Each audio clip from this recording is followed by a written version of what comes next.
चिंतयन्तो माम ये जनाः पर्युपासते।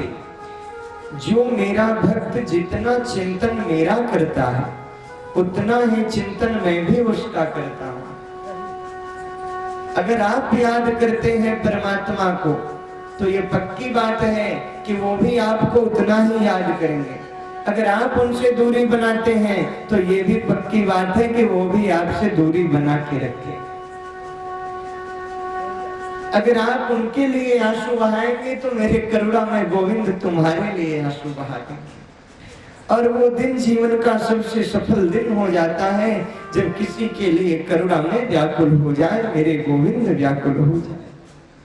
वो तो इतने दयालु हैं कि अगर बिलखता हुआ भक्त चला जाए और उन्हें अपना ले तो भी अपने चरण शरण दे देते हैं।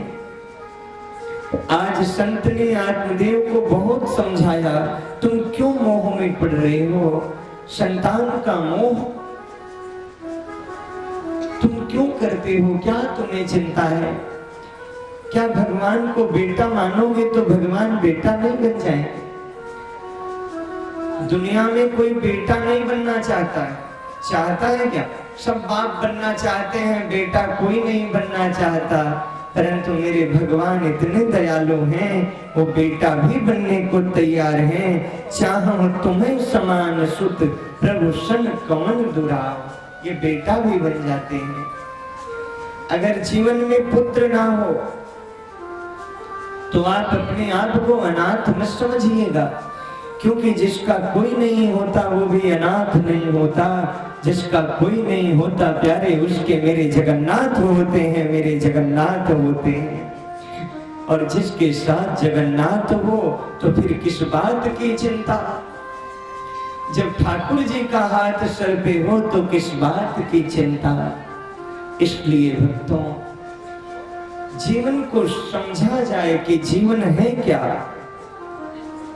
आज बहुत समझाने के बाद भी आत्मदेव को पुत्र मोह ने ऐसा पकड़ रखा है, नहीं समझ पा रहे।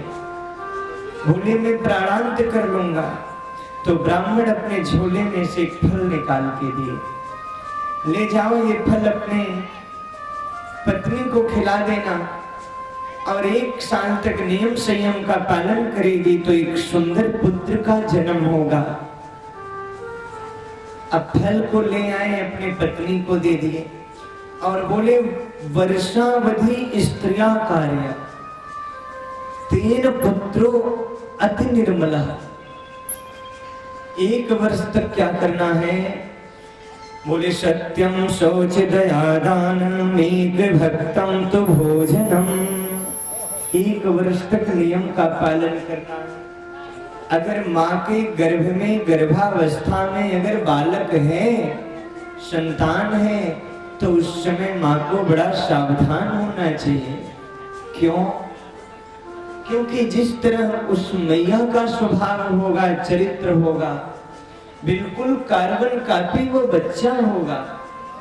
ये बात सत्य है कि गर्भ में बालक सुनता है, समझता है, सत्य है ना? अगर सत्य ना होता तो सुभद्रा के गर्भ में अभिमन्यु कैसे चक्रव्यूह की कथा समझ पाते? कयाधु के गर्भ में प्रहलाद कैसे भागवत का धर्म समझ पाते? ये बात सत्य है कि गर्भ का बालक सब समझने लगता है। इसलिए भक्तों, जब 7 माह का बालक होता है तो वो प्रायः सब जानने लगता है। हरिवंश पुराण, गरुड़ पुराण में चर्चा है। इसलिए मैं निवेदन करूं, उस समय आपको सावधान हो जाना चाहिए। अगर काश सुभद्रा सोई ना होती तो शायद कुरुक्षेत्र में अभिमन्यु मरा न होता और महाभारत का इतिहास आज कुछ और होता।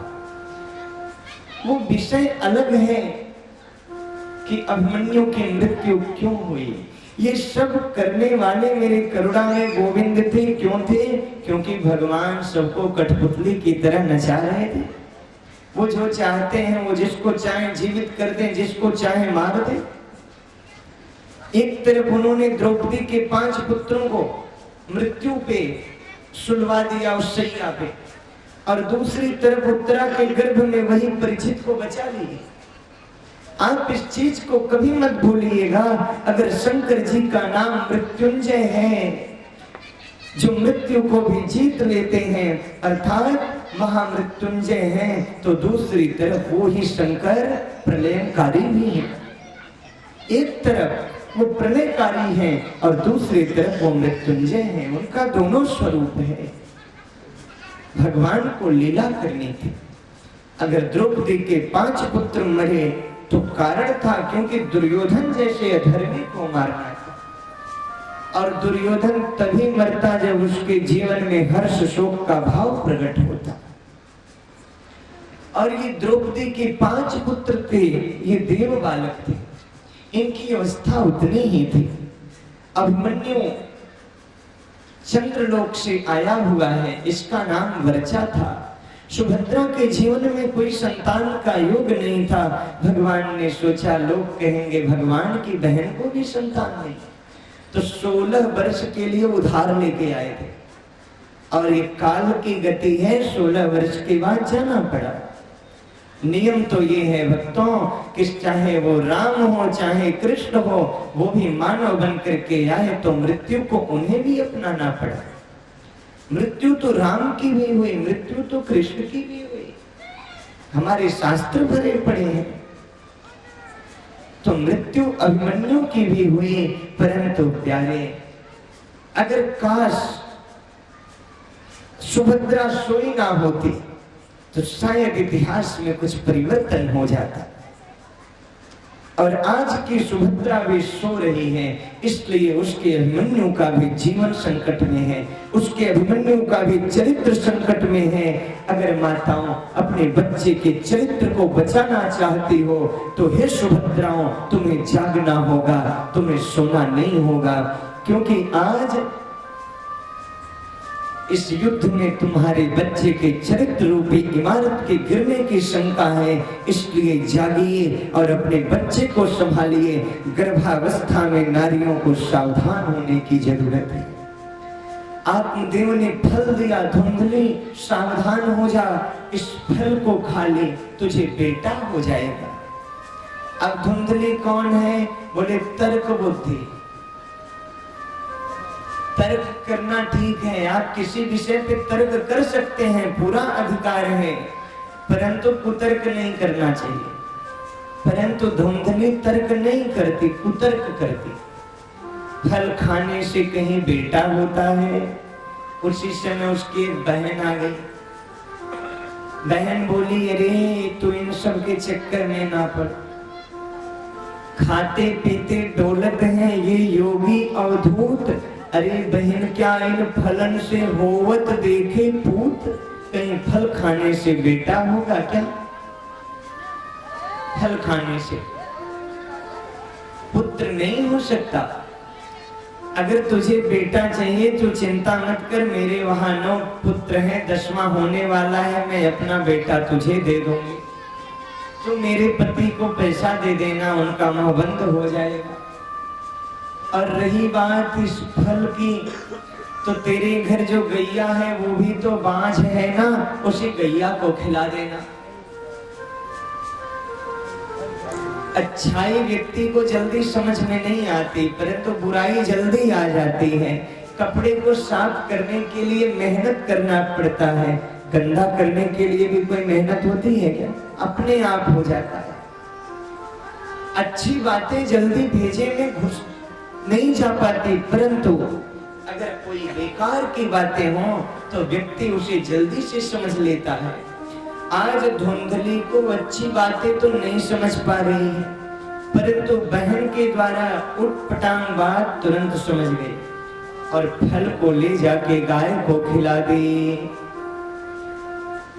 और अपने पति देव से बोले स्वामी अब आप चले जाइए तीर्थ यात्रा, क्योंकि मैं गर्भावस्था में हूं। और अब नाटक करने लगी गर्भावस्था का। कालांतर में उसके बहन को बेटा होगा, वो ले आके धुंधली को दे, और धुंधली जैसे उस बच्चे को देखी प्रसन्न हो गई।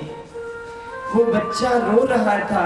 उसी समय तीर्थ यात्रा करके गोकर्ण आत्मदेव जी आ रहे थे और आत्मदेव जैसे सुनिया मेरे घर से बच्चे के रोने की आवाज, प्रसन्न हो गए। आज इतने प्रसन्न हो गए, दौड़ते हुए आए और बच्चे को उठा के उसके कपोल पर चुंबन करने वाले थे। उसी समय पीछे से महात्मा आके कहने लगे, साधु साधु। आत्मदेव प्रसन्न हो गए, वाह, आज मेरे घर इतने बड़े बड़े महात्मा आए, हो ना हो, आज मेरा परम सौभाग्य है। महाराज आ गए हो तो मेरे बच्चे को आशीर्वाद दो। बोले, क्षमा करना, मैं आया तो हूं आशीर्वाद देने, परंतु इस बच्चे के लिए नहीं आया। फिर किसके लिए? बोले, जो गौशाला में बालक है उसके लिए। जब आत्मदेव गौशाला में जाते हैं तो उसी फल के प्रभाव से आज वो गाय भी एक बड़े सुंदर बालक को जन्म दी है। बड़ा सुंदर स्वरूप है, उसकी आंख बड़ी सुंदर है, नाक बड़ी सुंदर है, शंख के समान ग्रीवा है, कान उसके गाय के समान है। संतों ने कहा, मेरा गोकर्ण आ गया, गोकर्ण आ गया, गोकर्ण आ गया। उसी समय देवताओं ने नंदन वन से पुष्पों की वर्षा करी है। क्यों? क्योंकि भक्तों, जब कोई महापुरुष हमारे बीच आते हैं ना, तो उस समय प्रकृति का कड़कड़ उनका स्वागत करता है। हमारे बीच जब महापुरुष आते हैं, वो संस्कृति का प्रचार करते हैं, सनातन का प्रचार करते हैं, राष्ट्र का विकास करते हैं। कोई ऐसी आत्मा, कोई ऐसी शक्ति हमारे बीच आती है समाज में, और वो संसार में रह करके कुछ ऐसे अनोखे कार्य करके चली जाती हैं कि बाद में लोग उन्हें याद करते हैं। और मजे की बात यह है ना कि जब तक वो आत्मा धरती पे रहेगी, उनके महत्व को कोई नहीं समझ पाएगा। इसी धरती पर एक समय था कि शंकराचार्य जी थे। शंकराचार्य के भी विषय को लोग समझ नहीं पाए। एक समय था सूरदास, कबीरदास, रैदास, तुलसीदास इत्यादि थे। तुलसी की भी बड़ी निंदा भई, तुलसी की इतनी निंदा भई, यहाँ तक कि उनके रामचरितमानस ग्रंथ को प्रमाणित नहीं माना जाता था। उस समय लोगों ने टिप्पणी कर दी, ये कैसी भाषा तुमने लिख दी। काशी विश्वनाथ के मंदिर में रखा गया सबसे नीचे रामचरितमानस, उसके बाद दुनिया के सारे शास्त्र।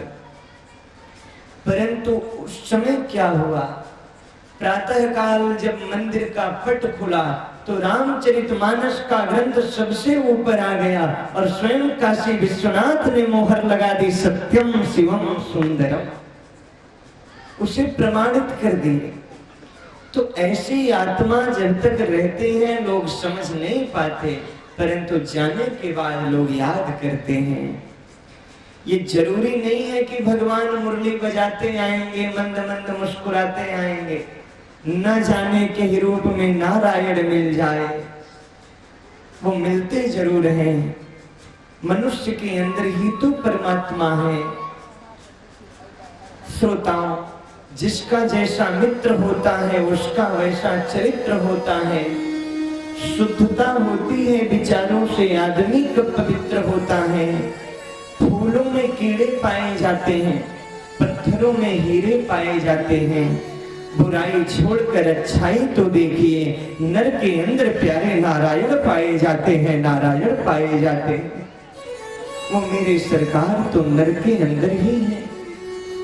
आज एक परम विभूति का प्राकट्य हो रहा है और जैसे गोकर्ण जी का सबने दर्शन किया, सबने स्वागत किया।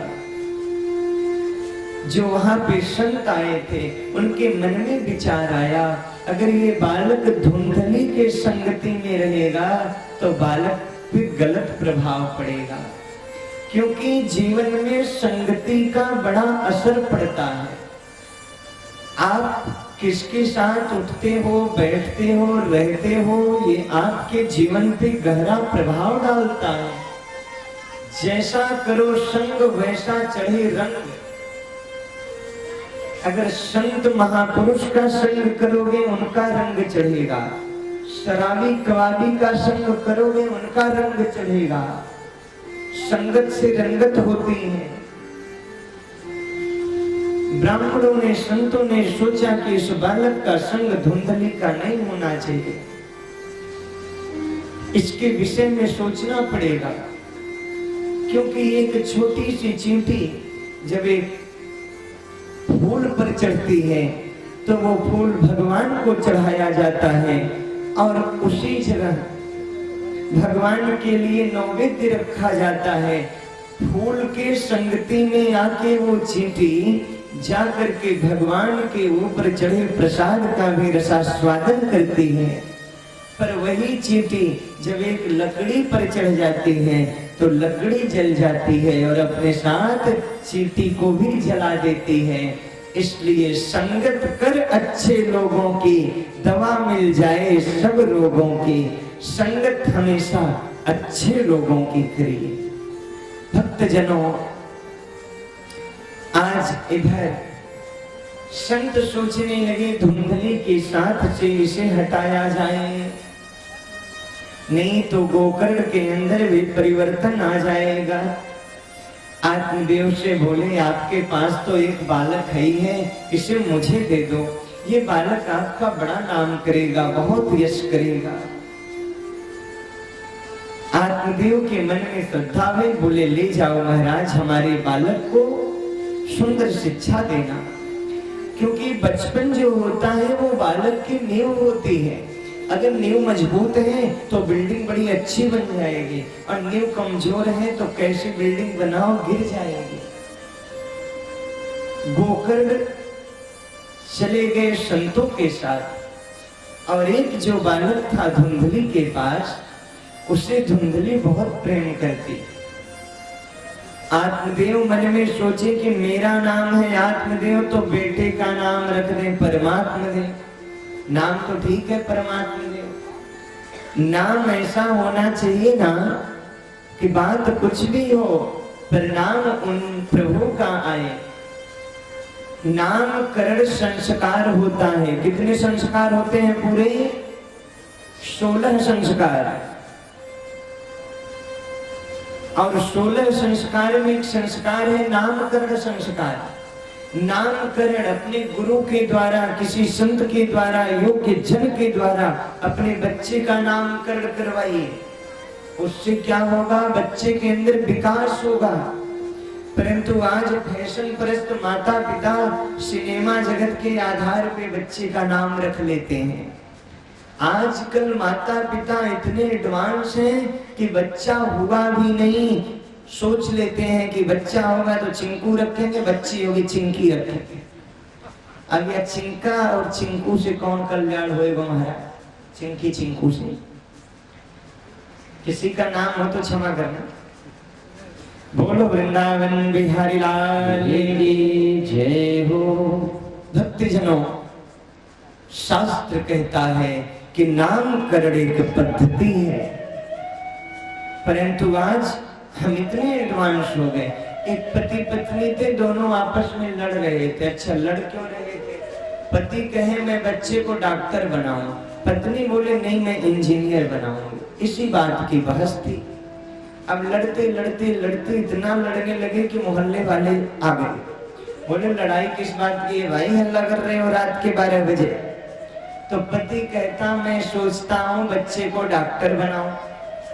पत्नी बोली मैं चाहती हूँ इंजीनियर बनाऊं। मोहल्ले वाले बोले अरे बच्चे से पूछ लो वो बनना क्या चाहता है, बच्चे को बुलाओ। बोले बच्चा तो अभी पेट में है। बोलो वृंदावन बिहारी लाल की जय। आज हम इतने एडवांस हो गए, इतना सोचने लगे। सोचना गलत बात नहीं है, सोचना चाहिए, परंतु चाहत को जब तक कर्म में नहीं बदलोगे तब तक सफलता नहीं मिलेगी। सपने किसके पूरे होते हैं? जो सो करके सपने देखते हैं उनके सपने कभी नहीं पूरे होते हैं। अरे जो सपने को पूरा करने के लिए सोना छोड़ देते हैं प्यारे, उनके सपने अवश्य पूरे हो जाते हैं, अवश्य पूरे हो जाते हैं। इसलिए अपने स्वप्न को पूरा करिए, उसके लिए चलते रहो। स्वामी विवेकानंद जी का वचन है, उठो चलते रहो और तब तक चलो जब तक तुम अपने लक्ष्य पे मत पहुंच जाओ। एक बार गिरोगे फिर उठ जाओ, एक दूसरी बार गिरोगे फिर उठ जाओ। उठते रहो, कभी तो मंजिल तक पहुंच जाओगे। लहरों से डरकर नौका कभी पार नहीं होती, कोशिश करने वालों की कभी हार नहीं होती। कोशिश करते रहिए तो जीवन में नाम का बड़ा प्रभाव पड़ता है। आत्मदेव सोचे मैं बेटे का नाम रख दूं परमात्मा जी। धुंधली बोली अच्छा, 9 महीने गर्भ में मैंने धारण किया और नाम रखोगे अपने से मिलता जुलता नहीं होगा।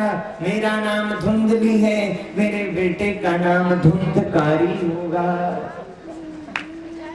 अब आत्मदेव जी बोले चलो देवी जिसमें तुम खुश रहो, और यही होना चाहिए। अगर पत्नी गर्म है तो पति को नरम हो जाना चाहिए, अगर पति गर्म हो तो पत्नी को नरम हो जाना चाहिए। दोनों नरम है जाएं तब तो बड़ा आनंद है, और दोनों गर्म है जाएं तब तो महाराज जय जय सीताराम है। अगर गृहस्थी की गाड़ी चलानी है तो सावधान, साइकिल चलाना है तो दोनों पहियों की जरूरत है। गृहस्थी की गाड़ी चलाना है तो पति पत्नी में प्रेम की बड़ी आवश्यकता है। धुंधली आत्मदेव से आप सीखिए। धुंधली बोली नहीं धुंधकारी होगा, तो आत्मदेव बोले ठीक है देवी जैसी तुम्हारी इच्छा। और यही समझदारी की बात है, इससे घर में लड़ाई नहीं होती है। एक पंडित जी और पंडितानी जी हैं, पति पत्नी। अब पंडित जी जो कहे पंडितानी बिल्कुल उल्टा कर दे। एक दिन 4 लोग रात के समय आए उनके घर पे। पंडित जी बोले देवी 4 लोग आए, चलो भोजन बनाओ। अब उनकी श्रीमती जी बोली मैं भोजन नहीं बनाऊंगी, ये लोग न जाने कहां से आ जाते हैं। अब घर की मर्यादा बचानी है तो पंडित जी खुद रसोई घर में जाके बनाए। 2-4 दिन बाद फिर 4 लोग आए, तो पंडित जी अब युक्ति से काम लेने लगे। देवी भोजन बिल्कुल मत बनाना, ये 4 लोग आए हैं। देवी बोली मैं क्यों नहीं बनाऊंगी, बिल्कुल बनाऊंगी। अब वो बनाते। अब पंडित जी को जो काम कराना होता उल्टा बोलते और काम सीधा हो जाता। उस समय माघ का अमावस्या था। पंडित जी सोचे जल्दी दोनों पति पत्नी स्नान करने चलते तो कितना अच्छा होता। तो पत्नी से आके बोले देवी गंगा स्नान है, बहुत भीड़ होगी, हम लोग अपने घर पे ज्यादा नहाएंगे, वहां नहीं चलेंगे। पत्नी बोली तुम यहीं नहाओ, मैं तो जाऊंगी। अच्छा तो चलना, लेकिन बहुत सामान वामान मत ले चलना। वो बोली मैं तो खूब सामान ले चलूंगी। पंडित जी यही चाहते थे। अब दोनों दंपति गंगा जी के तट पे पहुंचे। धारा बहुत तेज थी। पंडित जी बोले देवी बहाव बड़ा तेज है, बहुत दूर जाके मत स्नान करना। अब उनकी श्रीमती जी बोली मैं तो दूर ही जाके नहाऊंगी। अब जब दूर जाके स्नान की, अब महाराज वहीं गई और बेचारी डूब गई। पंडितानी सो गोविंदाय नमो नमः डूब गई। अब पंडित जी रोने लगे कि जीवन भर उल्टा बोला सीधा काम हुआ, मेरी गंगा किनारे मति बिगड़ गई जो मैं सीधा बोल दिया। अब जाल वाले जाल डालने लगे जिधर वो बह करके गई है। पंडित जी बोले भैया जाल उल्टी तरफ डालो। क्यों? क्योंकि जब जीवन भर ये उल्टी चली है तो मरने के बाद भी ये उल्टी ही वही होगी। बोलो राधे राधे। तो कहने का अभिप्राय है भक्तजनों, अगर एक समझ ले दूसरा ना समझे तो बड़े आराम से कार्य होता है। आत्मदेव ने धुंधली की बात को मान लिया और बच्चे का नाम हो गया धुंधकारी। एक ही बच्चा है और एक बेटा है तो माँ बाप का प्रेम बच्चे को ज्यादा ही हो गया। मैं निवेदन करूं कि जिस घर में एक ही बेटा हो वहां माता पिता को बहुत सावधान रहना चाहिए। क्यों? क्योंकि कहीं तुम्हारा प्रेम तुम्हारे बच्चे को बिगाड़ ना दे। माता पिता को ये परम कर्तव्य है, बच्चे को प्रेम करिए परंतु अत्याधिक प्रेम नहीं, अति सर्वत्र वर्जेत। बच्चे के साथ कैसा व्यवहार करें तो आचार्य चाणक्य लिखते हैं, लालेत पंच वर्षाणि 10 वर्षेण ताड़ेत प्राप्ति तु षोडशे वर्षे मित्र समवद आचरेत। बच्चे का 5 वर्ष तक लालन पालन करिए, 5 वर्ष के बाद 10 वर्ष तक अर्थात 15 की उम्र तक वो कुछ भी करे तो उसे बार बार देखिए क्या कर रहा है, वो पढ़ रहा है कि नहीं पढ़ रहा है, उसका उठना बैठना किन लोगों के साथ है, अगर वो मोबाइल देख रहा है तो वो क्या देखता है, वो कहाँ जाता है, वो क्या करता है। ज्यादा से ज्यादा आप उसके ऊपर नजर रखिए। कब तक? मात्र 15 वर्ष की उम्र तक। परंतु जब 15 से ऊपर का हो जाए तो आचार्य चाणक्य कहते हैं, पुत्र मित्र समवद आचरेत। जब कंधे के बराबर का हो जाए तो फिर पुत्र को अपना मित्र मानिए। इससे आपके जीवन के विशेष कार्य हल होने लगेंगे। भक्तजनों, परम प्रभु की ऐसी कृपा हो जाए कि बच्चा सुपुत्र हो, क्योंकि प्रायः अधिक लाड़ प्यार दुलार बच्चे को बिगाड़ भी देता है। और जो धुंधकारी के साथ हो गया, धुंधली कहती ले जा बेटा, एक ही तो है, ले जा बेटा, ले जा बेटा, ले जा। अब वो ले जाते जुआ खेलने लगा, मित्रों के साथ बैठ के चकाचक बोतल खोलने लगा और एक दिन तो बोतल हाथ में लेके घर में आया। आत्मदेव बोले तो ब्राह्मण है, ये क्या कर रहा है?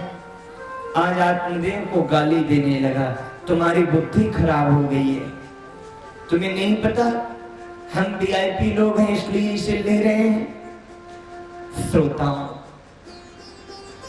आज आत्मदेव को जीवन में कभी आंसू नहीं आया, चाहे कैसी परिस्थिति हो गई, परंतु आज पहली बार आंसू आ गया। क्यों? क्योंकि परिवार की जिम्मेदारी उस घर के बालक के ऊपर होती है, उस घर के युवा के ऊपर होती है। परंतु जब घर का युवा, घर का नौजवान, घर का बालक अगर वो गलत रास्ते पे चला जाए, वो नशे में धुत होकर आए, वो अपने आप को न संभाल पाए, तो वो घर को क्या संभालेगा, वो परिवार को क्या संभालेगा, उस समाज को क्या संभालेगा, उस सनातन को क्या संभालेगा। इसलिए भक्तजनों, सबसे पहले हर एक युवा भाई को समझने की जरूरत है वो कर क्या रहे हैं। क्योंकि भक्तजनों, कहीं आपकी संगति गलत तो नहीं है, कहीं आपके अंदर कोई त्रुटियां तो नहीं हो रही हैं। और हमेशा जीवन में अपने से बड़े बुजुर्गों का सम्मान करना। क्यों? क्योंकि जवानी अंधी होती है, बुढ़ापा लंगड़ा होता है। एक कहानी आपको पता होगी ना, एक जंगल में आग लग गई, गांव वाले चले गए, एक लंगड़ा एक अंधा बच गए। अब लंगड़े ने कहा, भाई मेरे पास आंख है, तेरे पास पैर है, तो मुझे अपने कंधे पे बैठा। तो अंधे ने लंगड़े को अपने कंधे पे बैठा लिया और वो दोनों भी पार हो गए। ठीक उसी तरह जवानी अंधी होती है, बुढ़ापा लंगड़ा होता है, परंतु हर एक नौजवान भाई अगर अपने घर के बड़े बुजुर्गों से सलाह लेकर के हर काम करें तो अपने जीवन के हर क्षेत्र में उन्हें सफलता मिल जाएगी। भक्तों, सफलता मिल जाएगी। श्री रामचरितमानस में जहां से सुंदर कांड शुरू हो रहा है, वहां हनुमान जी बैठे हैं। वहां बुजुर्ग हैं जामवंत जी, और जामवंत जी से प्रेरणा ले रहे हैं, पवन तनय बल पवन समाना, हे हनुमान तुम जाओ। तो जामवंत के वचन सुहाए, सुनि हनुमंत हृदय अति भाए। अगर हर एक युवा हनुमान की तरह हो, हर एक वृद्ध जामवंत की तरह हो, तो सीता मतलब लक्ष्य, मंजिल, तो फिर मंजिल तक पहुंचने में कोई परेशानी नहीं होती। समुद्र का मतलब क्या है? समुद्र मतलब है कि रास्ते में आने वाले विघ्न एक विघ्न नहीं, नाना विघ्न। कौन कौन से? सबसे पहले सिंहिका आई, लंकिनी आई, सुरसा आई, परंतु सारे विघ्नों को बजरंगी ने पार किया। अगर जीवन में आप अपने से वृद्धों से सलाह लेंगे तो हर क्षेत्र में सफल रहेंगे। कभी कभी बड़े बुजुर्गों के पास भी बैठना चाहिए, उनकी बातों को भी समझना चाहिए, परंतु लोग बैठना नहीं चाहते। लोग वृद्धों का उपहास उड़ाते हैं। एक बार ट्रेन में 2-4 बच्चे यात्रा कर रहे थे, एक वृद्ध बेचारे बैठे थे। अब वो बच्चे उन वृद्ध का मजाक उड़ाने लगे, तो एक ने चैन खींच दिया, ट्रेन रुक गई, और दूसरे ने अपनी पर्स निकाल के पैसा गिना तो उसके पर्स में 900 रुपए था, ऊपर वाले पॉकेट में डाल दिया। अब उसी समय टीटी आ गई, पुलिस आ गई, किसने ट्रेन चैन को खींचा? तो उन चारों बच्चों ने उस बेचारे बूढ़े की तरफ इशारा कर दिया, इसने खींचा। अब वो बेचारे की कोई गलती नहीं थी, वो कहने लगा नहीं मैं तो नहीं खींचा हूं। अब कहां 4 और कहां 1, तो जिधर 4 है उधर की बात मानी जाएगी। तो सबने कहा तूने क्यों खींचा? तो उसने कहा मैंने इसलिए खींचा कि ये लोग हमारा पैसा 900 था, ये ले लिए इसलिए मैं खींचा। देखिए इनके पॉकेट में है, ऊपर वाले में है। अब देखे तो महाराज मिल गया। अब उन चारों को महाराज पुलिस पकड़ के ले गई। जब ले जाने लगी तो ये जो वृद्ध थे अपने दाढ़ी पे हाथ लगाए, बेटा ऐसे नहीं सफेद हुई है, घाट घाट का पानी में पिया हो। तो कहने का मतलब है वृद्धों के पास एक अनुभव होता है। एक लड़के को शादी करनी थी, तो लड़की पक्ष का ये व्यवस्था था कि बारात में कोई बूढ़ा नहीं आएगा। अब लड़के को शादी वहीं पे करनी थी, इसलिए बोला हमारे बारात में कोई बूढ़ा नहीं चलेगा। अब अपने मित्रों को लेके गया, रास्ते में मिल गए उसके नाना जी। अब सोचा कि नाना को कहां छोड़ दें, तो नाना को संदूक में बंद करके ले गया और गाड़ी में रख दिया। अब जब वहां पहुंचा तो लड़की पक्ष से ये बात आई कि हम शादी तभी करेंगे जो हमारे गांव की नदी है। अगर लड़के पक्ष वाले उस नदी को अगर दूध से भर दें तो मैं शादी कर लूंगा। अब नदी को दूध से कोई भर पाएगा? शादी हो गई कैंसिल। अब बारात वापस जाने लगी तो लड़के ने सोचा जब वापस ही चल रहे हैं तो चलो नाना जी को संदूक में से निकालें। अब जैसे नाना जी को संदूक में से निकाले तो महाराज नाना जी बोले शादी हो गई। बोले नाना जी शादी कैंसिल हो गई। क्या बात है? बोले लड़की का पिता कहता है कि गांव के नदी में दूध से भर दिया जाए, हम लोग नहीं भर पा रहे हैं। बोले इतनी सी बात है? अरे जाके उनसे कह दो अपने गांव के नदी में से पूरा पानी निकाले, मैं दूध से भरने को तैयार हूं। अब नदी से पानी कौन निकाल पाएगा? वो समझ गया कि बारात में जरूर कोई बूढ़ा आया है।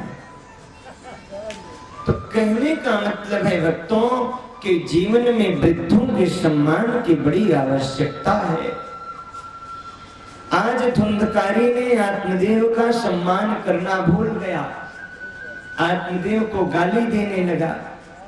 आत्मदेव के आंख से आंसू आ गए। जीवन में कभी नहीं रोए पर आज आंसू आ गए। एक बार तब आए थे, कब? जब बेटा नहीं था। आज आया क्यों? क्योंकि बेटा है। देखो अगर बेटा नहीं होगा तो एक दुख हुआ, नहीं तो क्या करें। अगर पुत्र हो जाए और हो के मर जाए तो दुख हुआ, तो था मर गया, क्या करें। परंतु अगर पुत्र हो करके कुपुत्र हो जाता है तो भक्त जनों जीवन भर दुख देता है, बड़ी पीड़ा होती है, बड़ा दुख होता है। इसलिए गोविंद से मांगिए, हे मेरे नाथ, पुत्र तो हो पर सुपुत्र हो। नभ मंडल में करोड़ों तारागण होते हैं, नभ को प्रकाशित नहीं कर पाते। एक चंद्रमा पूरे नभ को प्रकाशित करता है। ठीक उसी तरह बहुत से कुपुत्र की कोई आवश्यकता नहीं है, एक ही हो पर सुपुत्र होना चाहिए। रावण के पास कितने थे पर क्या कोई बचा?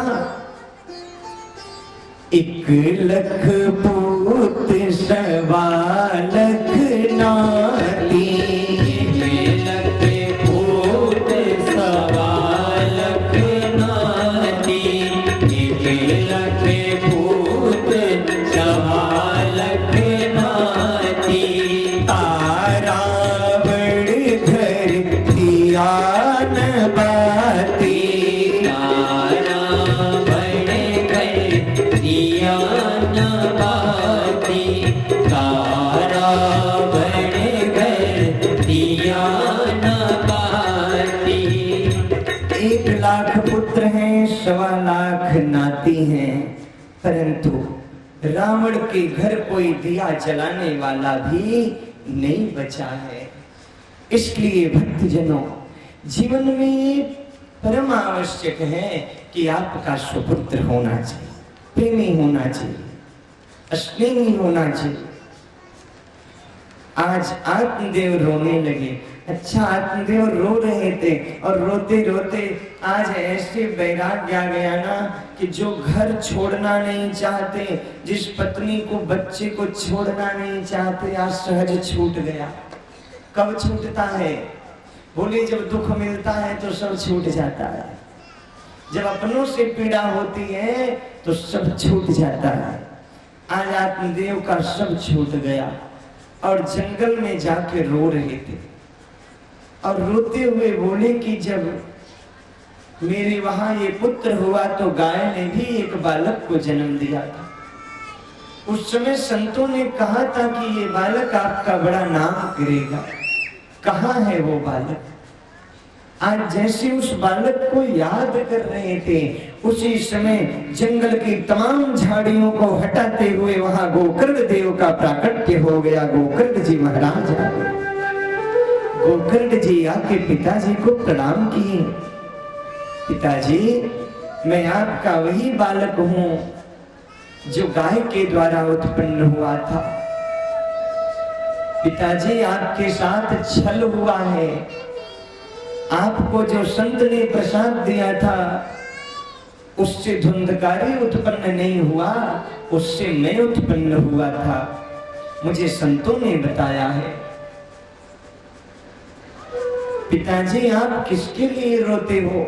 आप उसके लिए रोते हो जो लोग आपको दुख दिए। इसलिए आप चिंता मत करिए। ना तो इस दुनिया में कोई अपना है, जो है किसका? बोले शरीर का। शरीर के पति हैं, पत्नी हैं, बच्चे हैं, ये सब किसके हैं? शरीर के हैं। यही शरीर जब तक वो चैतन्य रूप में आत्मा विराजमान है तब तक बड़ा सम्मान है। और जिस दिन वो आत्मा चला गया, आत्मा निकल गई तो क्या होगा? इसी शरीर को लोग रखना भी पसंद नहीं करेंगे। अरे जल्दी निकालो, जल्दी निकालो, ये स्थिति आ जाएगी। और मजे की बात कि आत्मा को किसी ने नहीं देखा है। आत्मा को किसी ने नहीं देखा। शरीर के हर अंग को तो देखा जा सकता है, परंतु आत्मा को नहीं देखा जा सकता है। जिस तरह आत्मा है पर दिखती नहीं है, ठीक उसी तरह परमात्मा है पर दिखते नहीं है। आत्मा भी अनुभव से जाना जा सकता है, और परमात्मा भी अनुभव से जाने जा सकते हैं। ये अनुभव विषय है, अनुभव गम्य है, क्योंकि उनकी तो सत्ता है बिनु पद चले, सुने बिनु काना, कर विधि कर्म करे विधि नाना, आनंद रहित सकल रस भोगी, बिनु वाणी वक्ता बड़े जोगी। ये परमात्मा की सत्ता है। ठीक उसी तरह आत्मा भी है। शरीर को चैतन्य करने के लिए आत्मा की जरूरत है, सृष्टि को चैतन्य करने के लिए उस परमात्मा की जरूरत है, परमात्मा की जरूरत है। भक्तजनों, आज गोकर्ण जी समझा रहे हैं, पिताजी अपना कोई नहीं है, सब शरीर के हैं। जिस पत्नी से इतना प्रेम करते हैं वो पत्नी कहाँ तक रहेगी? तो मुंडकोपनिषद का एक श्लोक है, घरानि भूमौ पशवो हि गोष्ठे, नारी गृहे द्वार सखा श्मशाने, देह चिताया परलोक मार्गे, धर्मानुरागो गच्छति जीवैषः। साथ में क्या जाएगा? क्या पत्नी जाएगी? बोले नहीं। वो कहाँ तक रहेगी? बोले नारी गृहे द्वार, वो पत्नी घर के दरवाजे तक रहेगी। तो क्या सखा साथ में जाएंगे? बोले नहीं। वो कहाँ तक? बोले सखा श्मशाने। तो क्या शरीर साथ में जाएगा? बोले नहीं। देहस चितायाम, ये शरीर चिता तक सीमित है। फिर साथ में क्या जाएगा? कुछ जाएगा क्या? कुछ तो जाएगा, कुछ तो जाएगा। क्या जाएगा? बोले धर्मानुरागो गच्छत जीव ईशः, आपके द्वारा किया गया धर्म कर्म ये आपके साथ जाएगा। अगर आप यहाँ बैठे हो और यहाँ की बातों को आप समझ रहे हो तो भक्तजनों, ये आनंद आपको परम आनंद देगा, क्योंकि इस शब्द से बड़ा कुछ नहीं होता है। सारा खेल आज शब्दों का है। शब्द ब्रह्म होता है। शब्द निकलता कहाँ है? बोले नाद से शब्द की उत्पत्ति होती है और मुख के द्वारा मुखाम्भोज से प्रवाहित होकर के ये शब्द कानों के रास्ते पुनः अंदर प्रवेश कर जाता है। सारा खेल शब्द का है। परंतु एक शब्द किसी को शांति प्रदान करता है और एक शब्द किसी को क्रांति प्रदान करता है। इस शांति और क्रांति के चक्कर में जीवन चल रहा है। इसी मुक्ति से एक शब्द है जो गाली है, वो गाली निकलती है। और अगर आपको कोई गाली दे तो आपका मन अशांत हो जाता है, मन दुखी हो जाता है। और एक मुख से यही शब्द है जो कथा बन करके निकल रही है। एक तरफ आपका मन अशांत हो रहा है और दूसरी तरफ आपका मन शांत हो रहा है। प्यारे, शांत हो रहा है। बुध विश्राम सकल गुण रंजनी, राम कथा कल कलुष विभंजन। भगवान की कथा में परम विश्राम मिलता है। तो शब्दों का खेल है। शब्द ब्रह्म है। शब्द संभाले बोलिए, शब्द के हाथ न पाओ। एक शब्द औषधि करे, एक से उपजत घाव। शब्दों में बड़ी जान होती है। इसी से आरती भजन और अरदास होती है। ये समुद्र के वो अनमोल मोती हैं जिनसे इंसान के इंसान से पहचान होती है। इसलिए भक्तों, शब्दों को संभाल करके रखना चाहिए। आज परम वैराग्य की बातें करने वाले जब गोकर्ण जी ने कहा, हे पिताजी, आप किसके लिए परेशान हैं? अगर आप सच में शांत होना चाहते हैं तो आप एक काम करिए, आज से आप सर्वधर्मान परित्यज्य सब कुछ छोड़ करके एक भगवान का स्मरण करिए। देहेस्तिमान सरुधिरे, श्रीमद् भागवत गीता, श्रीमद् भागवत महापुराण में ये गोकर्ण गीता है। और ये गोकर्ण गीता समझने का मतलब है कि संपूर्ण भागवत को समझ लेना। ये बड़ा सुंदर श्लोक है, इसके बहुत ध्यान दीजिएगा।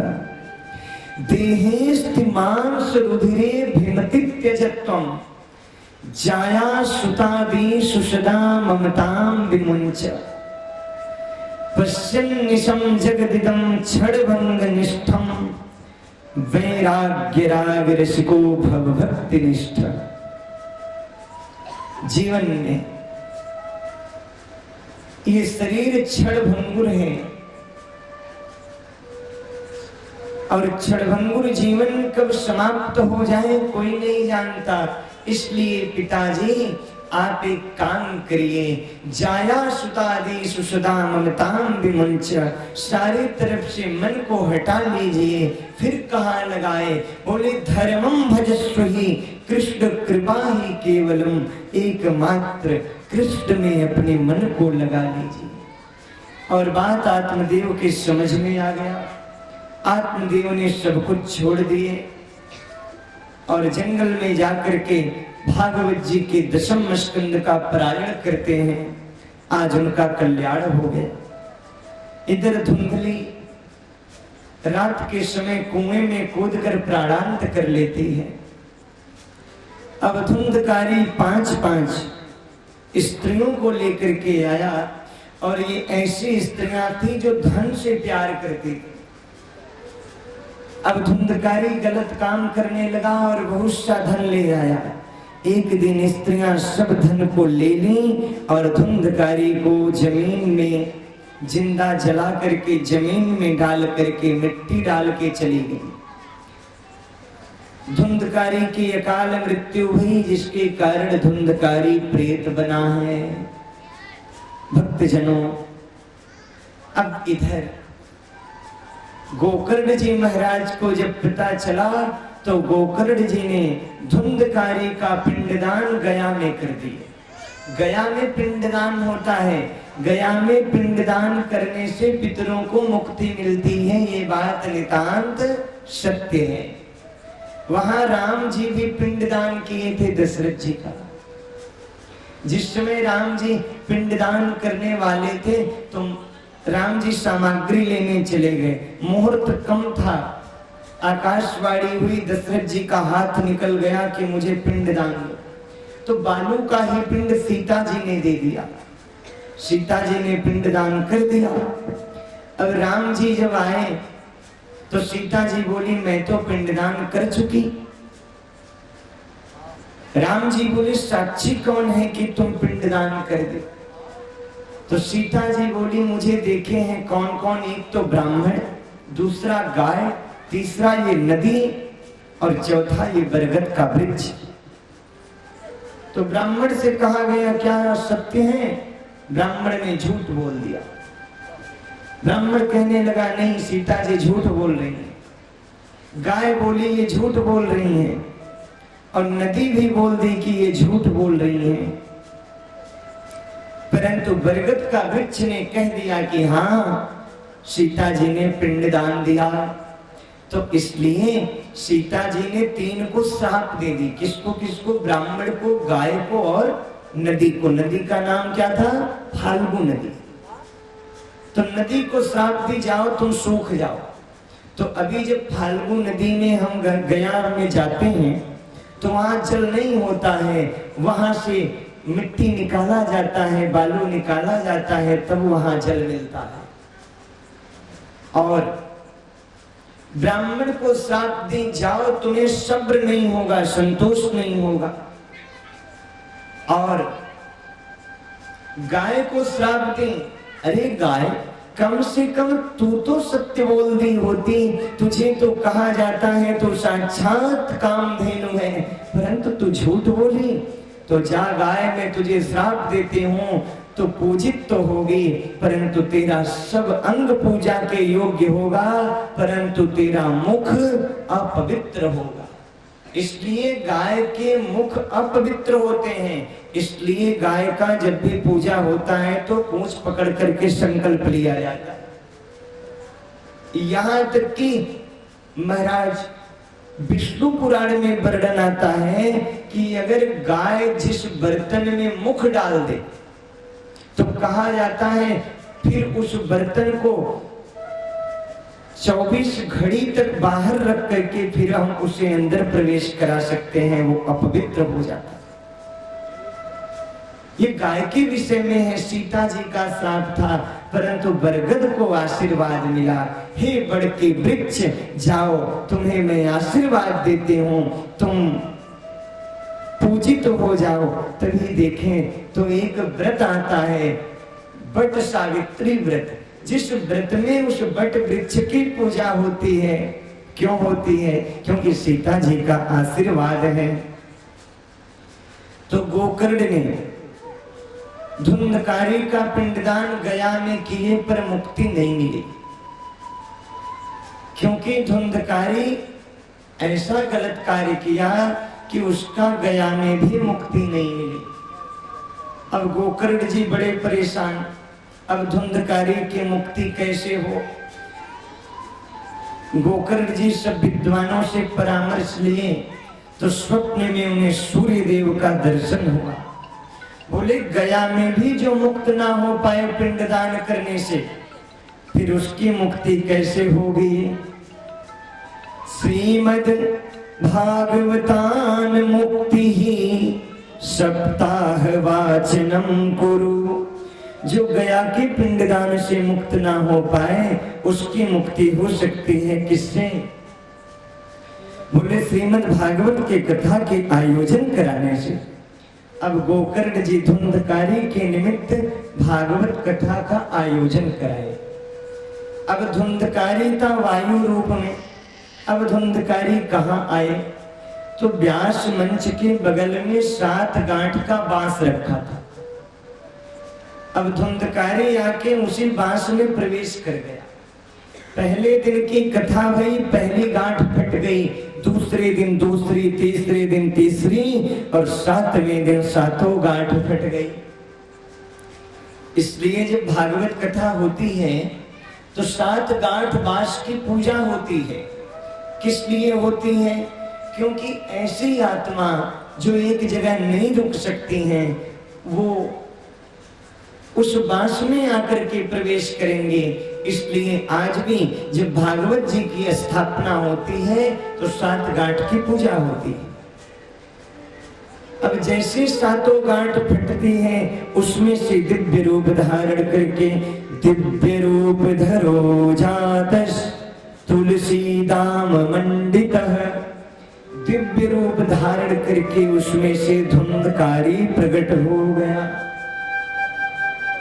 गोकर्ण जी ने कहा, धुंधकारी ये तेरा इतना सुंदर स्वरूप कैसे हो गया? बोले भैया ये सब भागवत भगवान की कृपा है, इसमें मेरा कुछ भी नहीं है। तो धन्य है ये भागवत, धन्या भागवती वार्ता प्रेत पीड़ा विनाशिनी। जो धुंधकारी का कल्याण कर सकती है वो फिर हमारा कल्याण क्यों नहीं करेगी? करेगी कि नहीं?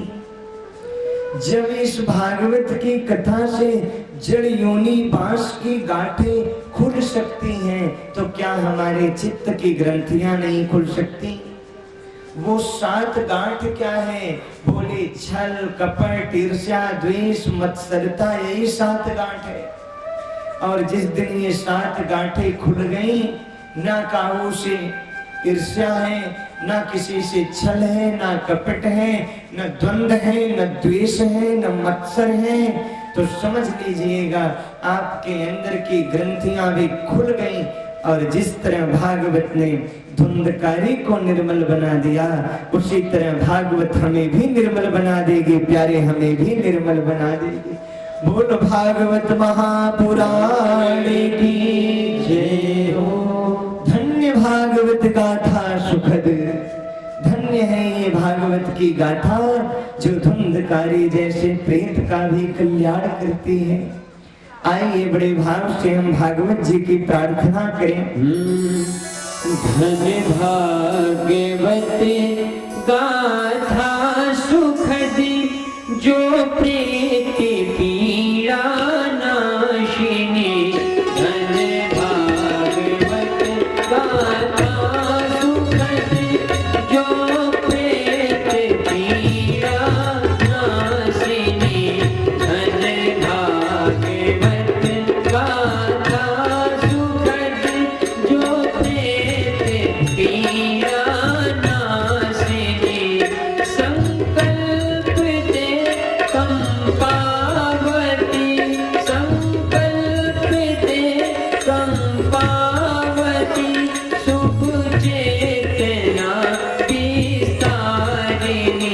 धन भागवत गाथा सुखद, धन भागवत गाथा सुखद जो प्रेम पीड़ा नाशिनी। धन भागवत गाथा सुखद जो प्रेम पीड़ा नाशिनी।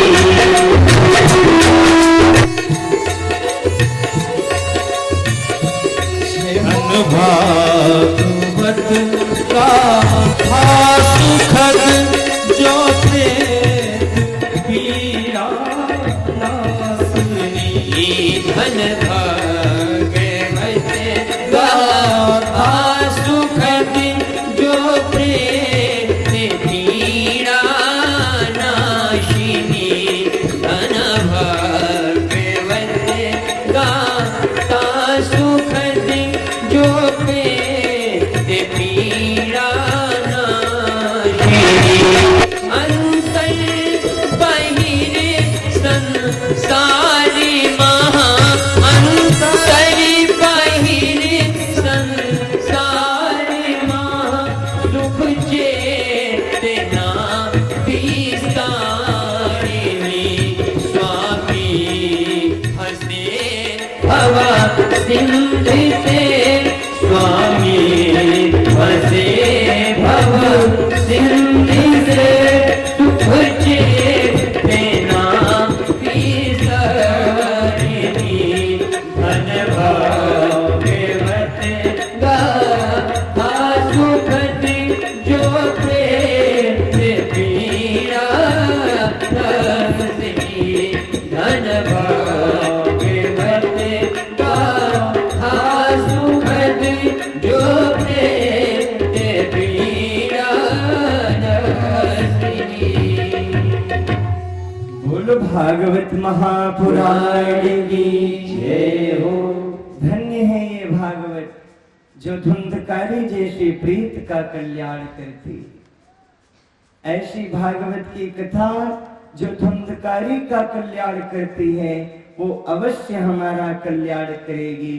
अब विषय ये है, ये भागवत कथा कहाँ से निकली है, प्रकट कहाँ से भई, ये कथा की परंपरा कहाँ से चली। जब इतनी सुंदर से ये भागवत कथा है, ये साक्षात मेरे भोले बाबा के मुखार बिंदु से अमर कथा के रूप में प्रवाहित भई और उस अमर कथा को मां पार्वती को बाबा ने सुनाया। श्रोताओं,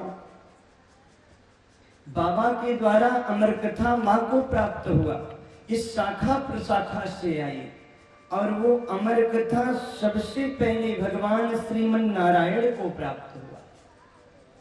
नारायण से ब्रह्मा को, ब्रह्मा से नारद जी को, नारद जी से व्यास जी को, व्यास जी से सुखदेव जी को, सुखदेव जी से सूत जी को और सूत जी के माध्यम से आज आपकी ग्राम सभा में ये कथा चल रही है। हम लोग जो कथा सुन रहे हैं ना, ये सूत शौनक संवाद की कथा सुन रहे हैं। श्रोताओं, ऐसे ये भागवत की पावन सी कथा जो प्रेत का भी कल्याण करती है। भागवत कथा सुनने का बड़ा महत्व होता है और अगर कहीं भगवान की ऐसी कृपा है जाए, हमें भागवत की कथा में यजमान बनने का सौभाग्य मिल जाए तो ये परम सौभाग्य होता है। आज धन्य है हमारे मुख्य यजमान जी, जो इतने सौभाग्यशाली हैं जिन्हें भागवत जी की सेवा करने का 9 दिन का अवसर मिल गया। क्या महत्व है? कुछ तो होगा ना इसके पीछे का कारण।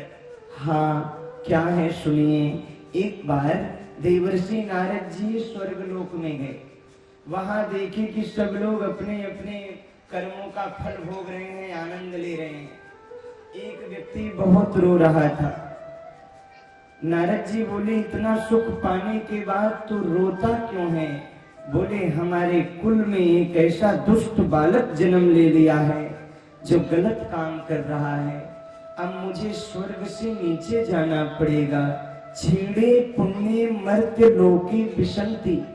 अब मुझे मरना पड़ेगा, बाहर गिरना पड़ेगा। फिर देवर्षि नारद जी जाते हैं मृत्यु लोक, अर्थात नरकों में जाते हैं। वहां देखते हैं व्यक्ति नाना प्रकार की यातना भोग रहे हैं। 28 प्रकार के नरक हैं। ऐसे नरक की संख्या 84 है। अन्य पुराणों में 136 है, परंतु मुख्यतः 28 है। पृथ्वी से दक्षिण दिशा में 99,000 की योजन की दूरी पर नीचे संयमनीपुरी है, जिसमें 28 प्रकार के नरक हैं। ताम्री, संग ताम्री, रौरव, रूरूह इत्यादि। व्यक्ति जैसा काम करता है उस तरह वो नरक में जाता है। तो नारद जी जब उस नरक में गए तो देखे सब लोग अपने अपने कर्मों से दुखी हैं, दुख भोग रहे हैं। अब वहां जाके रो रहे हैं। एक व्यक्ति प्रसन्नता हंस रहा था। नारद जी बोले, बेटा इतना दुख पाने के बाद भी तो क्यों प्रसन्न है? वो मुस्कुरा के कहने लगा, नारद जी आज हमारे कुल में एक ऐसा सुपुत्र जन्म लिया है जो श्रीमद् भागवत महापुराण की कथा करा रहा है। अब मेरा सौभाग्य है कि मैं नरक से स्वर्ग में चला जाऊंगा, स्वर्ग में चला जाऊंगा। ये भागवत की महिमा है। आज हमारे जो पितृ देवता होंगे इस कथा को वो सुन रहे होंगे और ठाकुर जी की ऐसी कृपा भी होगी, उनका भी परम कल्याण होगा। वो पुत्र धन्य होता है। कौन? बोले, कुलम पवित्रम जननी कृतार्थम वसुंधरा पुण्यवती च धन्या। वो कुल धन्य हो जाता है, वो माता धन्य हो जाती है, वो धरती धन्य हो जाता है, वो कुटुंब धन्य हो जाता है। जहां नाम मात्र का एक वैष्णव जन्म ले लेता है, जहां नाम मात्र का कोई भागवत का यजमान बन जाता है, वो सब धन्य हो जाता है। तो आज यजमान परिवार धन्य है, आप सभी धन्य हैं जो भागवत जी की कथा सुन रहे हैं। तो धुंधकारी के लिए विमान आया और वो विमान में बैठ के जाने लगा। गोकर्ण जी बोले, अच्छा तो क्या अकेले धुंधकारी के लिए विमान आएगा? कथा तो इतने लोग बैठ के सुन रहे हैं, सबके लिए आना चाहिए ना, पर विमान सिर्फ धुंधकारी के लिए ही क्यों? तो नारायण के पार्षदों ने कहा, श्रवणस्य फल विभेदेना। कथा श्रवण सभी लोग करते हैं, पर फल में भेद हो गया। जब कथा कान से जाती है ना तो 3 रास्ते हैं। कौन कौन से? एक इस कान से गई, दूसरे कान से स्ट्रेट ड्राइव बाहर निकल गई, बोले ले जाओ। और दूसरा इस कान से गई, दिमाग पे चढ़ गई, ऐसा तो लिखा ही नहीं है, ऐसा तो हो ही नहीं सकता।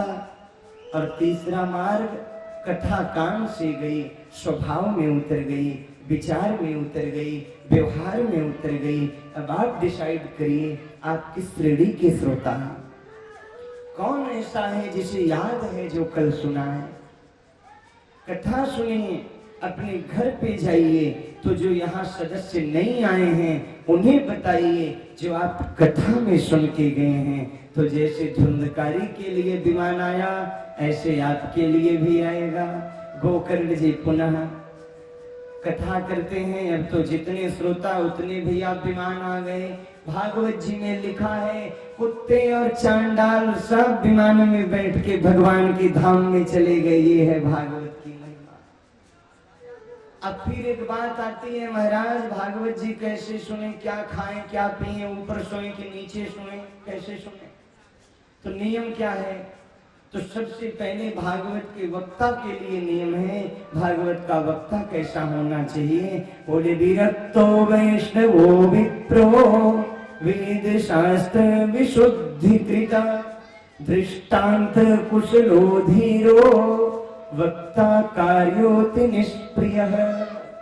वक्ता कैसा हो? बोले विरक्त हो, वैष्णव हो, ब्राह्मण कुल उत्पन्न हो और भागवत के गूढ़ प्रसंग को भी दृष्टांत कुशलोधीर हो, दृष्टांत के माध्यम से सहज करके श्रोताओं को सुनाने में दक्ष हो, वेद वेदांत का अध्ययन करने वाला हो, ये सब हो। पर इसके साथ साथ परम बात क्या है?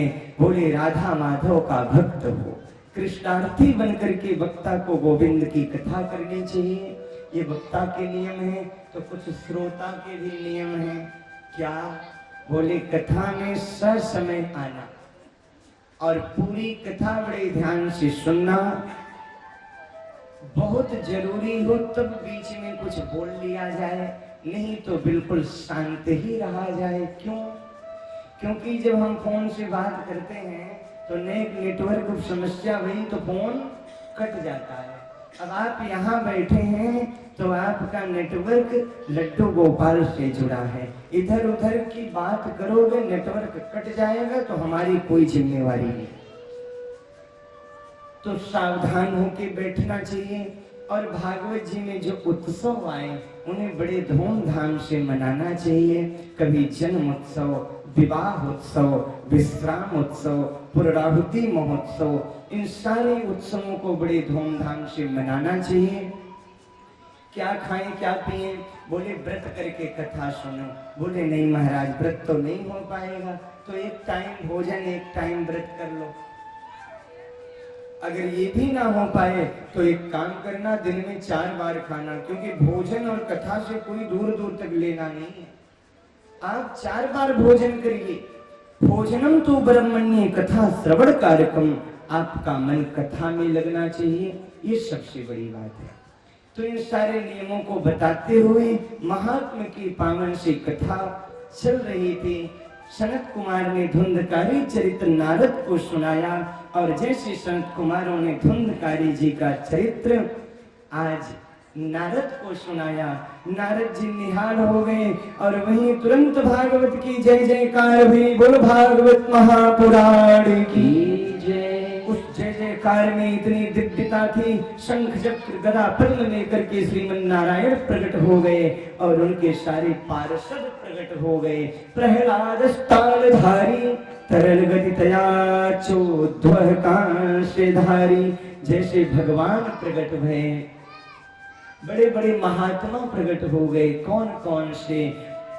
बोले भृगुर वशिष्ठश्च चमनश्च गौतमो मेधातिथिर देवल देवरातो, बड़े बड़े संत प्रकट हो गए और सब वहां बड़े आनंद के साथ भगवान के महामंत्र का जाप करने लगे। और तुरंत वचन लिया गया, हे प्रभु भविष्य में जब भी आपकी कथा हो आप एक काम करिएगा, जहां आपकी कथा हो वहां जरूर आइएगा। तो भगवान कहाँ हैं? बोले नाहम वसामि वैकुंठे योगी नाम हृदये न च मद भक्ता यत्र गायन्ति तत्र तिष्ठामि नारद। जहां उनकी कथा होती है वहां वो अवश्य रहते हैं। आइए महामंत्र के साथ आज की पावन सी कथा को हम लोग करेंगे विश्राम। आइए सभी लोग बड़े भाव से महामंत्र का गान करें। हरे रामा रामा रामा हरे हरे, हरे रामा राम राम राम हरे हरे हरे कृष्णा कृष्णा कृष्णा हरे हरे हरे राम राम राम हरे हरे हरे कृष्णा कृष्णा कृष्णा हरे हरे हरे राम राम राम हरे हरे हरे राम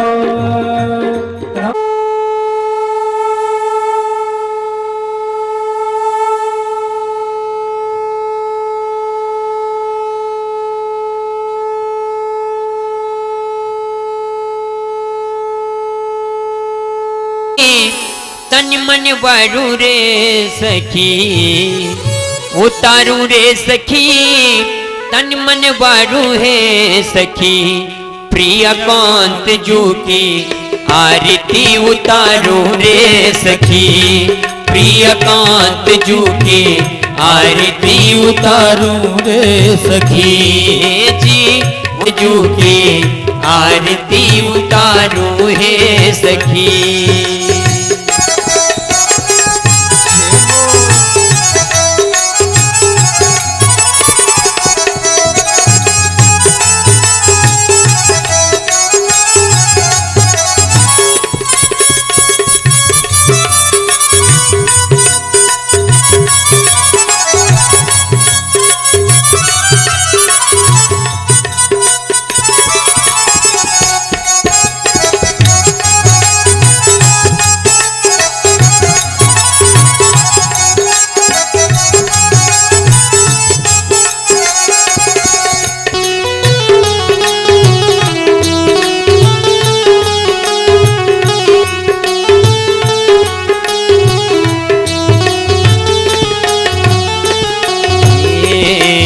चरणों से निकली है गंगा प्यारी चरणों से निकली है गंगा प्यारी जिसने सारी दुनिया तारी जिसने सारी दुनिया तारी उन चरणों के दर्शन पाऊं रे उन चरणों के दर्शन पाऊं रे प्रिया कांत जो के आरती उतारूं है सखी प्रिया कांत जो के आरती उतारूं है सखी हे जी उतारूं रे सखी तन मन वारू है सखी हे जी उतारू रे सखी तन मन वारू है सखी प्रिय कांत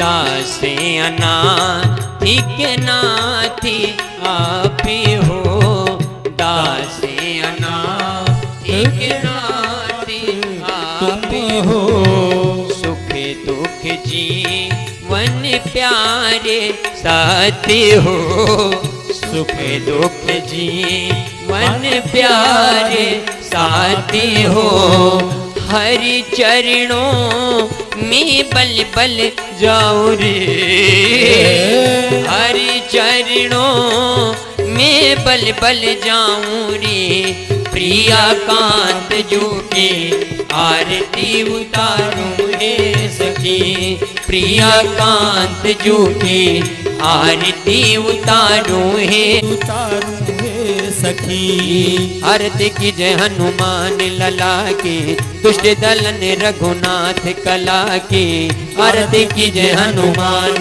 लला की दुष्ट दलन रघुनाथ कला की जाके बल से गिरवर कांपे रोग दोषी जाके निकट न झाके अंजन पुत्र महाबल दाये संतन के प्रभु सदा सहाय दे बीड़ा रघुनाथ पठाए लंका जार सिया सुधे लाए लंका से कोटि समुद्र सिखाए जाते पवन सुत बार न लाए लंका जारे असुर सब मारे सिया राम जी के काज संवारे लक्ष्मण मूर्छित पड़े सकारे लाए सजीवन प्राण वो बारे बैठी पाताल तोरी चमकारे अहि रावण के भुजा उखारे पाए भुजाय असुर संघारे दहिने भुजा संत जन तारे सुर नर मुनि आरती उतारे जय जय जय हनुमान उचारे कंचन थार कपूर लव छाये आरती करते अंजना माये जो हनुमान जी की आरती गावे बस बैकुंठ परम पद पावे लंका विध्वंस की ओर रघुराई तुलसीदास स्वामी आरती गाई आरती की जय हनुमान लला की दुष्ट दलन रघुनाथ कला की एक कर्पूर गौरम करुणावतारम संसार सारम भुजगेंद्र हारम सदा वसंतम हृदयारविंदे भवम भवानी सहितं नमामि त्वमेव माता च पिता त्वमेव बन्धु च सखा त्वमेव विद्या द्रविणं त्वमेव सर्वं मम देव गुरुर्ब्रह्मा गुरुर्विष्णु वानरयूथ मुख्यं श्रीरामदूतं शरणं प्रपद्ये श्रीरामदूतं शरणं प्रपद्ये। बोलो भागवती कृष्ण कन्हैया लाल की। ओम हरे ओम जगनैन यज्ञमय चंद देवाष्टाधर्माणि पथमान्यासन्न तेहनाकं महिमानः सचन्द्रजत्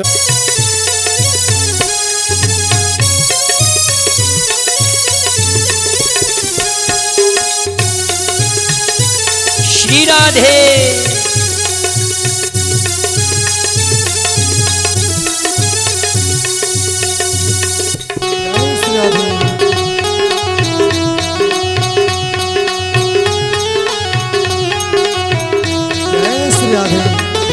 भक्तों कल फिर आना कथा श्रवण सुन जाना भक्तों कल फिर आना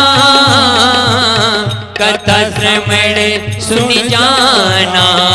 हाँ जी धीरे धीरे हे जी धीरे धीरे वो लेकर जाना हरि का नाम धीरे धीरे लेकर जाना हरि का नाम धीरे धीरे लेकर जाना हरि का नाम धीरे धीरे लेकर जाना हरि का नाम धीरे धीरे वो लेकर जाना हरि का नाम धीरे धीरे लेकर जाना हरि का नाम धीरे धीरे।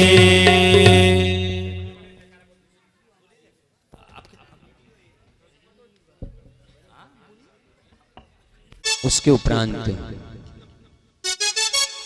हेलो हेलो हेलो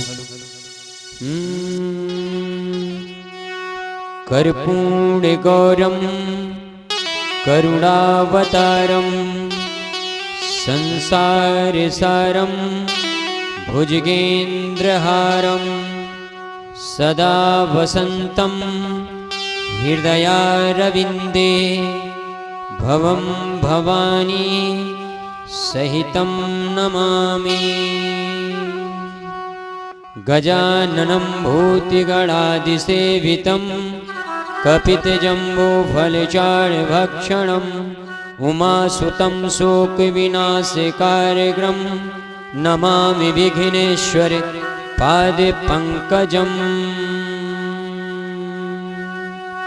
श्रीगुरुचरणकमलेभ्यो नमः। श्रीहनुमते नमः। माँ सरस्वत्यै नमः। ॐ क्लीं कृष्णाय नमः। ॐ क्लीं कृष्णाय नमः।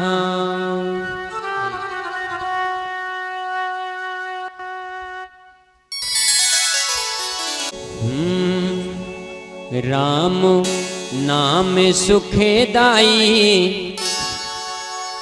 भजन करो भाई, ये जीवन 2 दिन का। राम नाम सुखदाई भजन करो भाई, ये जीवन 2 दिन का। राम नाम सुखदाई भजन करो भाई, ये जीवन 2 दिन का। ये जीवन 2 दिन का। ये जीवन 2 दिन का। ये जीवन 2 दिन का। ये जीवन 2 दिन का। जी राम नाम सुखदाई भजन करो भाई, ये जीवन 2 दिन का। राम नाम सुखदाई भजन करो भाई, ये जीवन 2 दिन का।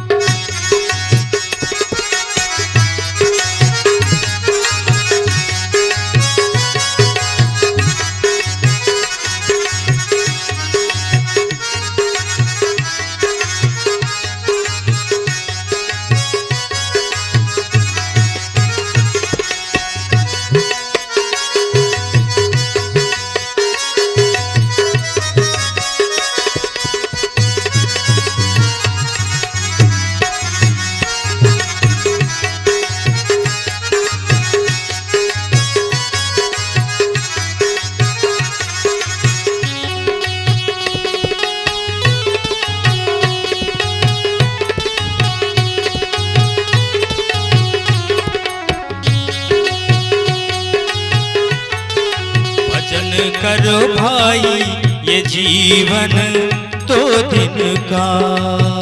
ये तन है जंगली की लकड़ी, ये तन है जंगल की लकड़ी। ये तन है जंगली की लकड़ी।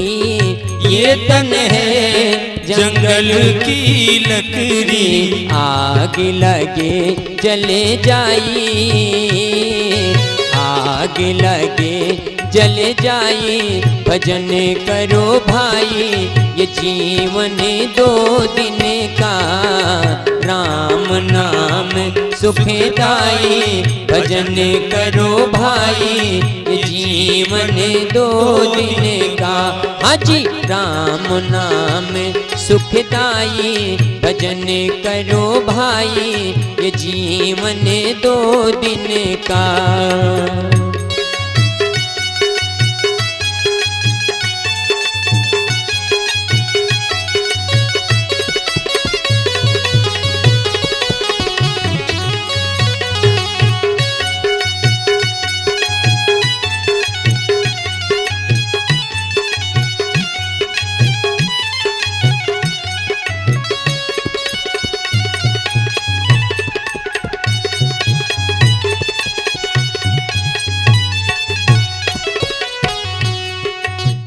ये तन है कागज की पुड़िया, ये तन है कागज की पुड़िया। ये तन है कागज की पुड़िया, ये तन है कागज की पुड़िया, हवा लगे उड़े जाई, हवा लगे उड़े जाई। भजन करो भाई ये जीवन दो दिन का, राम नाम सुखदाई। भजन करो भाई ये जीवन दो दिन का, राम नाम सुखदाई। भजन करो भाई ये जीवन दो दिन का, राम नाम सुखदाई। भजन करो भाई ये जीवन दो दिन का। श्री राधे।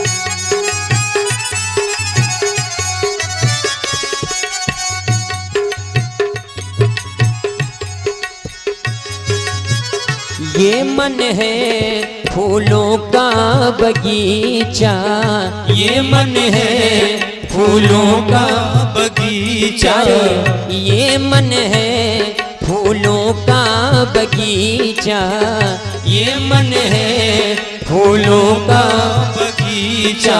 धूप लगे तुम्हें लाई, धूप लगे तुम्हें लाई। भजन करो भाई ये जीवन दो दिन का, राम नाम सुखदाई। भजन करो भाई ये जीवन दो दिन का, राम नाम सुखदाई। भजन करो भाई ये जीवन दो दिन का।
ये तन है मिट्टी का ढेला, ये तन है मिट्टी का खेला, ये तन है मिट्टी का ढेला, ये तन है मिट्टी का ठेला।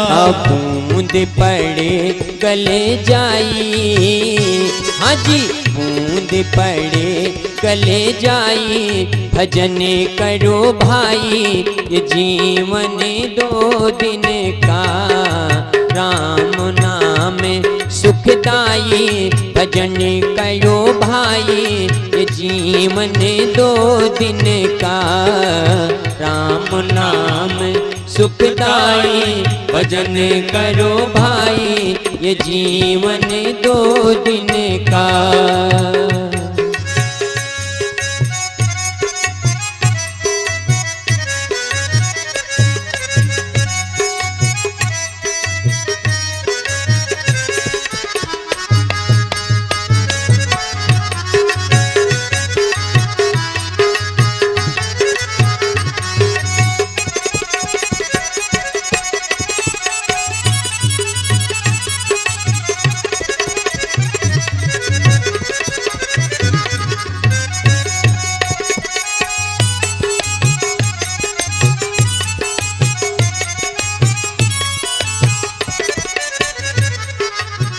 ये तन है सपनों की माया, ये तन है सपनों की माया, हाँ ये तन है सपनों की माया, ये तन है सपनों की माया।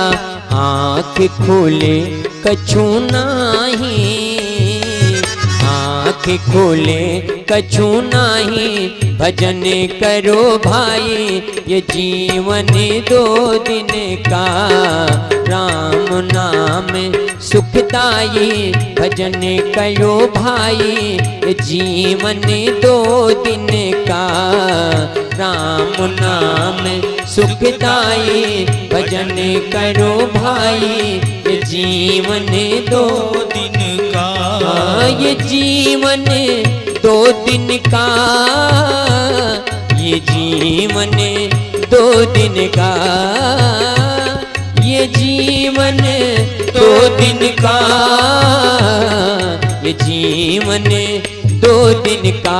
हाँ जी राम नाम सुखदाई, भजन करो भाई ये जीवन दो दिन का, राम नाम सुखदाई, भजन करो भाई ये जीवन दो दिन का, राम नाम सुखदाई, भजन करो भाई ये जीवन दो दिन का, राम नाम सुखदाई, भजन करो भाई ये जीवन दो दिन का, राम नाम सुखदाई, भजन करो भाई ये जीवन दो दिन का। बोलो श्री रामचंद्र भगवान की जय। कृष्णा हटा मुरली वाले, मुख से पर्दा हटा मुरली वाले, मुख से पर्दा हटा मुरली वाले, मुख से पर्दा, वो मुख से पर्दा हटा मुरली वाले, तेरे मंदिर में आए दीवाने दीवाने, तेरे मंदिर में आए दीवाने, तेरे पर्दे ने इतना सताया, तेरे पर्दे ने इतना सताया, श्याम क्यों अपना मुखड़ा छिपाया, छिपाया श्याम क्यों अपना मुखड़ा छिपाया।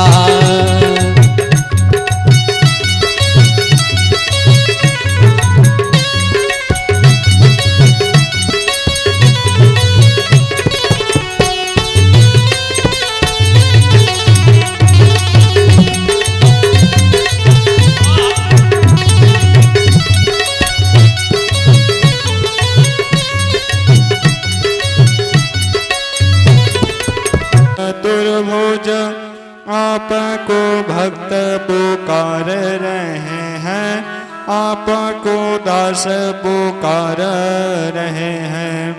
कृष्णाय वासुदेवाय हरे परमात्मने प्रणतक्लेशनाशाय गोविन्दाय नमो नमः, गोविन्दाय नमो नमः, गोविजनवल्लभाय नमो नमः। ध्यानं ध्यानार्धेष्टं पुष्पाणि समर्पयामि। श्री राधा भक्ति हरिर्ज्ञानं ताभ्यां या च समन्विता, तां श्री भागवती गाथा वन्दे युगल रूपिणे। श्रीमद्भागवत महापुराणेभ्यो नमो नमः। ध्यानं ध्यानार्धेष्टं पुष्पाणि समर्पयामि।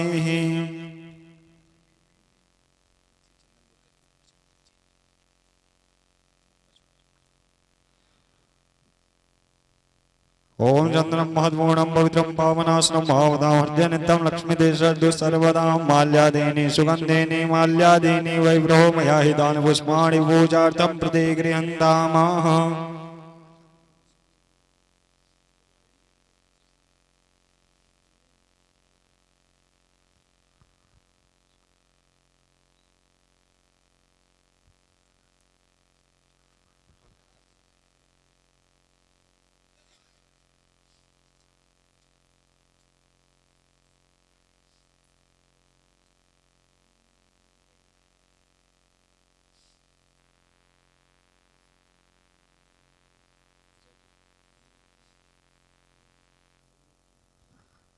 ओम हरिः ओम चंद्रमा मनसो जातः चक्षुः सूर्यो अजायत श्रोत्राद्वायुष प्राणस मुखादग्नैरजायतः।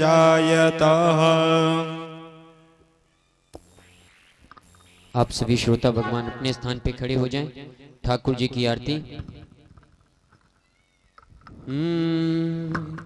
श्री भागवत भगवान की है आरती, पापियों को पाप से है तारती।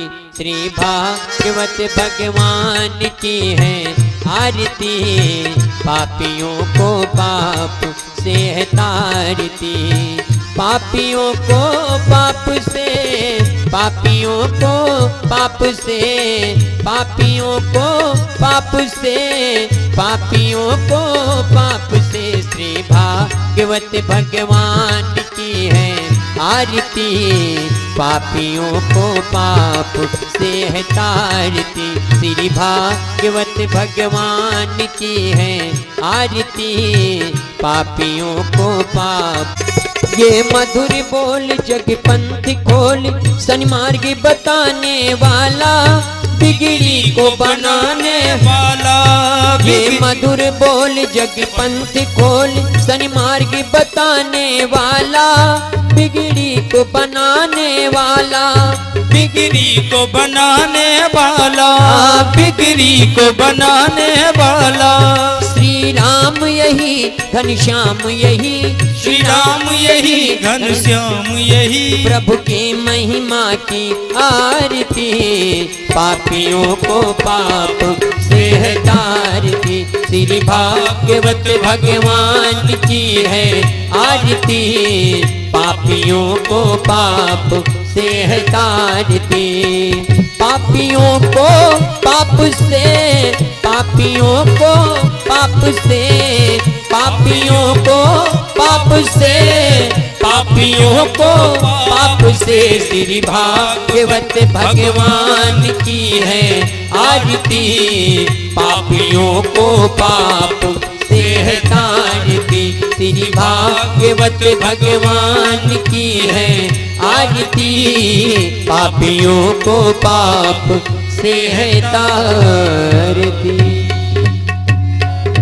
बोलो भागवत भगवान की जय। कृष्ण तुम समान दाता नहीं, विपत विदारण लज्जा मेरी राखी हो, हे मेरे गोपाल।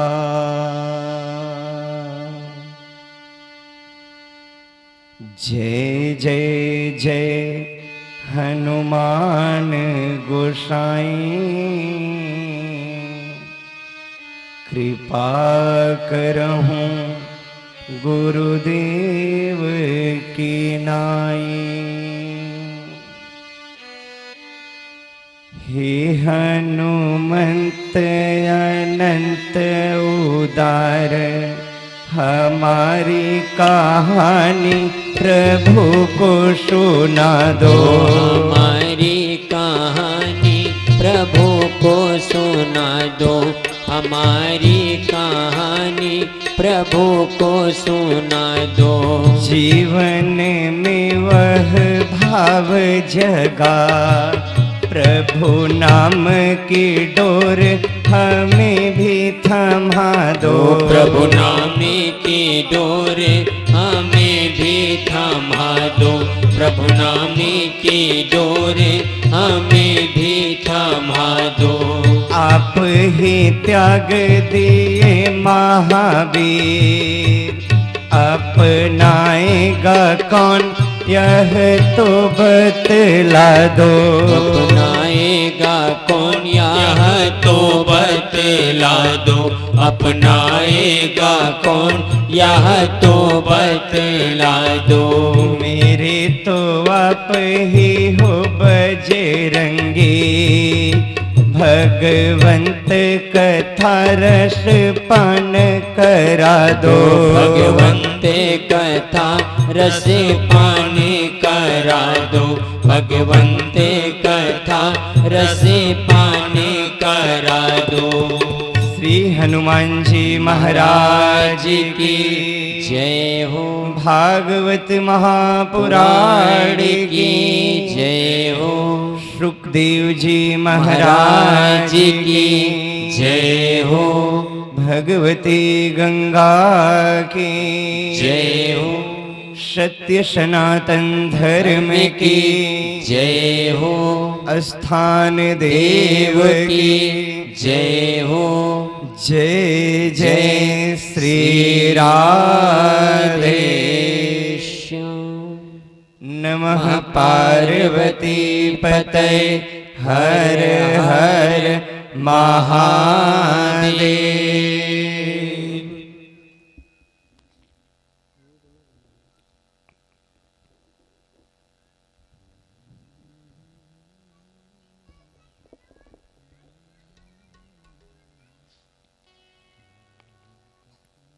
परम मंगल में परात्पर अखिलेश्वर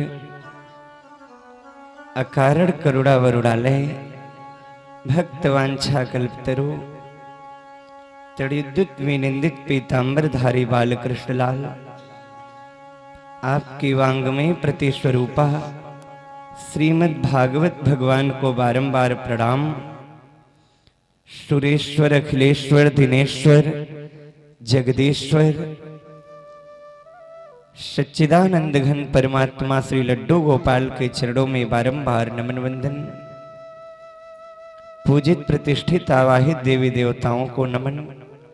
ग्राम देव, नगर देव, वास्तुदेव, स्थान देव आप सभी पधारें, आप सभी को प्रणाम।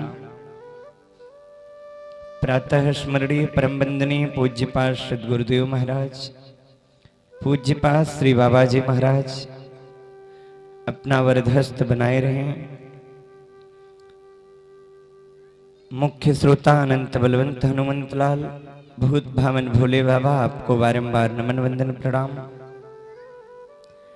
सूक्ष्म तथा अदृश्य रूप से विचरते हुए समस्त जीवात्माएं, पुण्यात्माएं, श्रेष्ठात्माएं, दिव्यात्माएं आप सभी को नमन। आप सभी पधारें।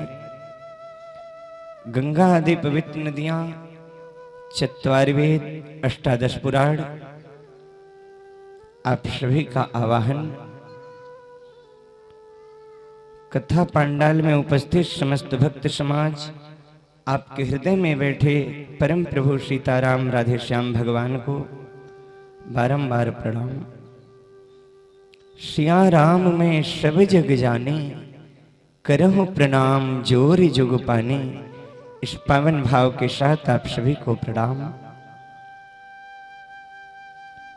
इस पावन सी कथा में मुख्य यजमान आदरणीय श्री चंद्रमौली मिश्रा जी, आदरणीय श्री साकेत बिहारी मिश्रा जी, समस्त यजमान परिवार, समस्त भक्तजन, संगीत कलाकार बंधु, आचार्य बंधु आप सभी के लिए मंगल कामना, शुभकामना। आज ऐसी कृपा भई ठाकुर की कि हम सभी जन तृतीय दिवस की कथा में बड़े आनंद से उपस्थित हो गए। भगवान की कृपा होती है तभी ऐसा सुयोग बनता है। ऐसे भक्त वत्सल भगवान को हम सभी मिलकर बारंबार प्रणाम करें, बारंबार नमन करें। बोलो वृंदावन बिहारी लाल की जय हो, सर्वेश्वर भगवान की जय हो। परम आनंद का विषय है श्रीमद् भागवत की पावन सी कथा आपके ग्राम सभा में तृतीय दिवस की प्रवाहित होने चल रही है।